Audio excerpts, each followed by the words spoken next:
Kisah cinta tentang seorang perempuan yang bernama Shena dimulai dari senja di kota 14 Januari. Shena tidak sendiri. Shena punya kekasih yang teramat dicintainya, hingga dia tidak mampu terbang kalau dia tidak bersama lelaki yang bernama Uno.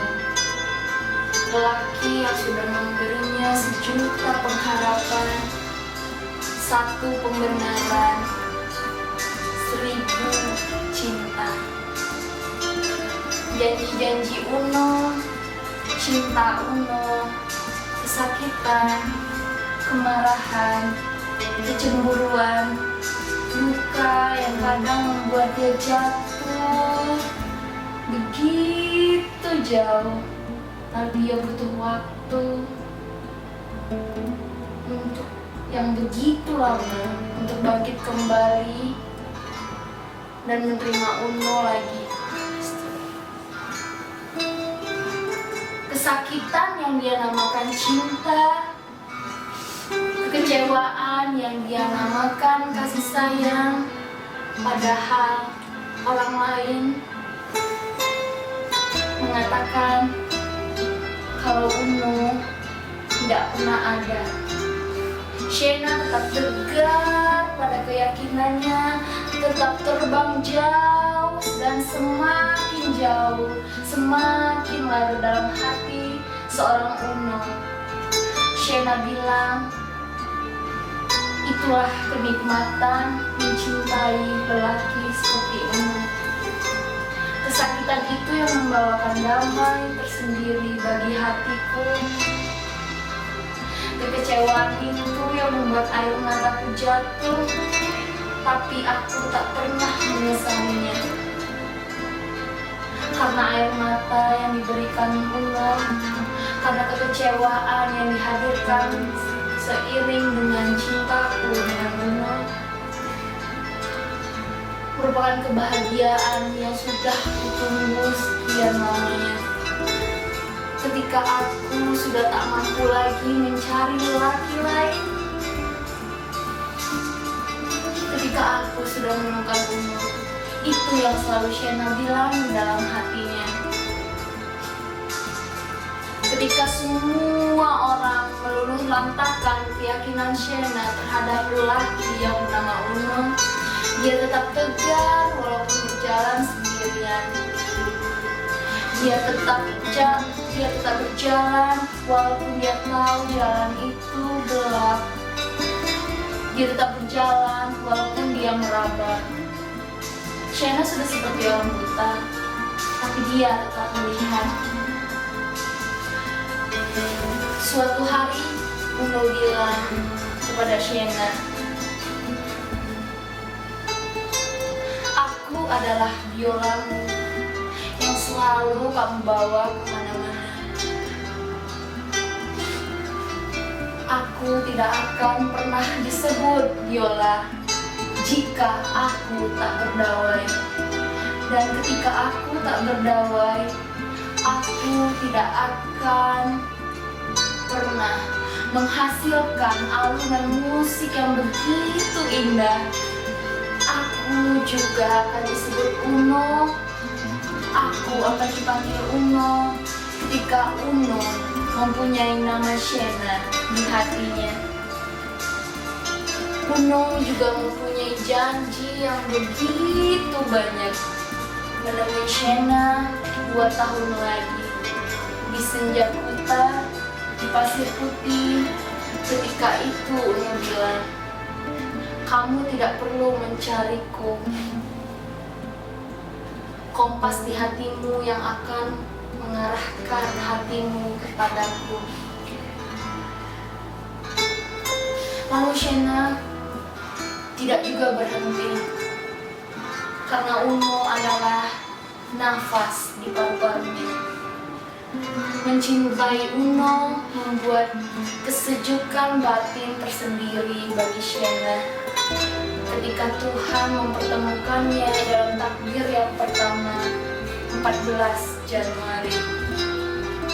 Shena bilang itu takbir yang pertama ketika dia melepaskan ribuan kunang-kunang dan berharap cahaya-cahayanya akan membawakan mimpi indah di dalam tidur malam Uno. Shena tak peduli dia akan jatuh sedalam-dalamnya. Shena tidak akan peduli dia akan terpuruk begitu jauh, dan Shena tidak akan peduli apapun yang terjadi di depan. Bagi dia, hari ini yang terpenting adalah mencintai Uno.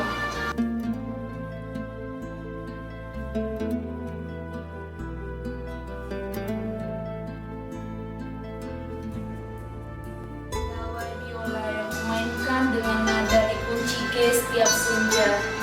Dawai-dawai itu tak akan pernah kuganti sampai nanti Tuhan menyuruhku menggantinya.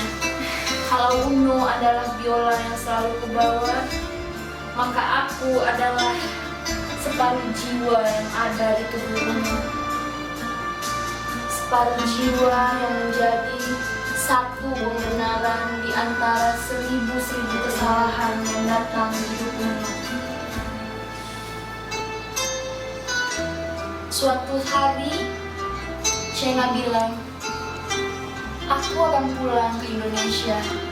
Aku akan menemuimu di sana. Aku tunggu kehadiranmu di Ngurah Rai tepat 2 April jam 16 sore. Aku ingin bertemu denganmu. Lalu Uno bilang, seandainya kamu mau menunggu sampai 14 Januari 2 tahun lagi, aku pasti datang. Aku tidak akan membawa beban yang membuatkan muram seperti warna merpati jinak di alun-alun Piazza San Marco. Aku akan membawakanmu sejuta warna pelangi dan menggantikan mendung-mendung yang telah kau lewati tanpaku. Aku akan membawakanmu ratusan bahkan ribuan burung-burung origami yang sudah kubuatkan dan selalu kuceritakan tentangmu pada setiap kertas yang kujadikan dia burung-burung yang terbang ke dalam mimpi-mimpimu. Jika kamu menunggu 2 tahun lagi, aku akan membawakan cinta itu. Aku akan bilang kepada mereka kalau aku nyata. Aku bukan sekedar khayalanmu, Shena. 2 bulan lagi akan terasa lama jika kamu menunggunya. Tapi waktu 2 tahun akan begitu terasa cepat ketika kamu mempunyai rasa ikhlas yang teramat dalam, rasa ikhlas karena Tuhan, rasa ikhlas karena kamu mencintaiku dengan sangat, tanpa kamu harus memaksaku untuk menemuimu dalam waktu dekat. Keyakinan itu semakin jauh, semakin terasa membuat Shena terpuruk. Padahal Shena belum sempat mengucapkan selamat tinggal untuk kematian hatinya. Hari itu adalah hari kedukaan bagi Shena ketika hubungannya dengan Uno berakhir. Semua janji-janji Uno menenggelamkannya dalam kanal-kanal Venezia bersama gondola-gondola yang melaluinya dan membuat dia terbenam di sana selama-lamanya. Sampai suatu hari, lelaki bernama Kiel datang ke hidupnya. Laki-laki yang membuatkan benang persahabatan yang begitu erat dengan Shena. Laki-laki yang sudi memberikan pundaknya untuk dibasahi dengan air mata Shena yang terus-menerus jatuh ketika dia terpisah dari hatinya. Laki-laki yang mempunyai keikhlasan, walaupun dia bilang dia mencintai Shena, tapi kebahagiaan Shena yang terpenting baginya. Laki-laki yang menganggap Shena adalah malaikat.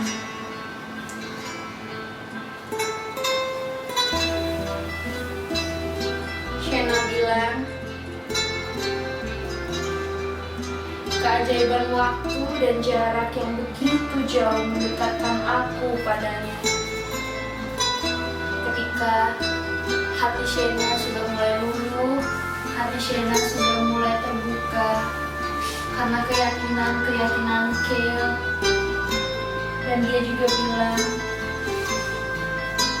lelaki yang sudah kupilih untuk kusyukuri kehadirannya, dia Kale, sahabatku sendiri. Lelaki yang tidak pernah kubayangkan akan menjadi kekasihku seperti angan-angan palsuku terhadap Uno. Kesetiaannya terkunci kuat, ternyata sudah rusak. Lalu kuganti dengan kunci baru bernama Kale. Dan dia bisa membukanya. Hubunganku dengan Uno sudah sampai pada akhir cerita kami. Meskipun halaman-halaman kosong belum sempat terisi, Uno membuatku bisa mencintai Kale.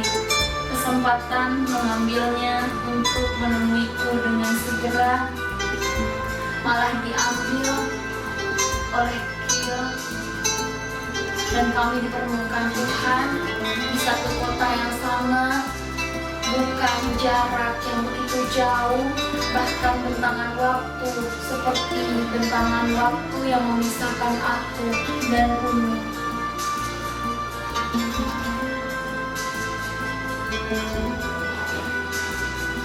Hari ini sampai seterusnya, aku akan memuji dia seperti apa yang selalu dia lakukan padaku. Pundakulah yang akan kuberikan waktu air matanya tak punya tempat untuk berhulu.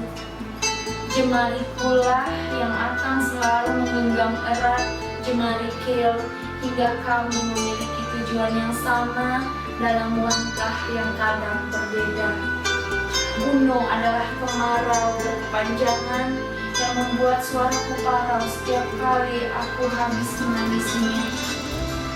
Kalau aku pernah diuji Tuhan melalui sikap Uno, aku ingin menjadi perempuan terhebat yang juga bisa mendampingi Kale, bahkan lebih dari itu.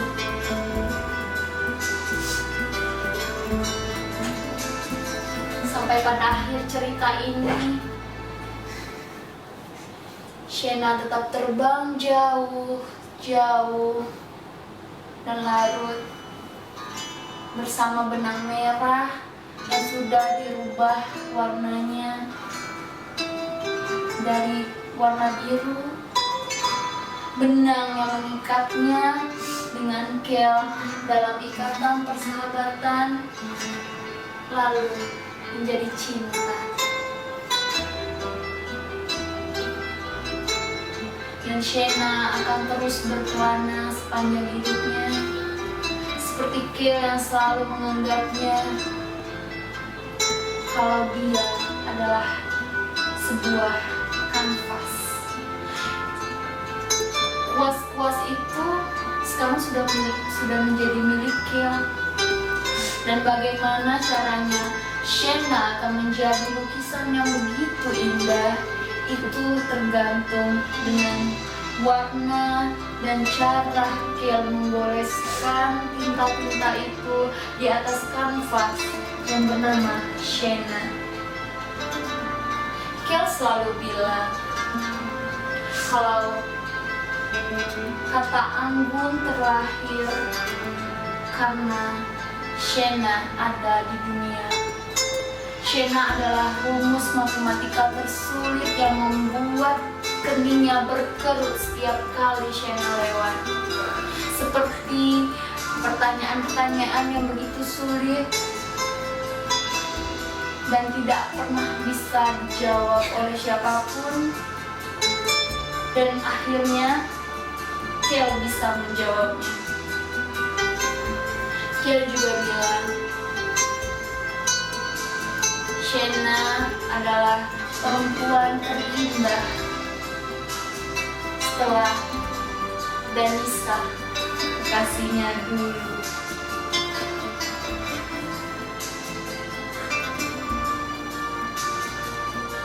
Kalau Uno pernah mencintai Shanna, kalau Uno pernah memberikan harapan-harapan palsu kepada Shanna, tetap saja Kale adalah kenyataannya. Hari ini, esok, lusa, dan seterusnya.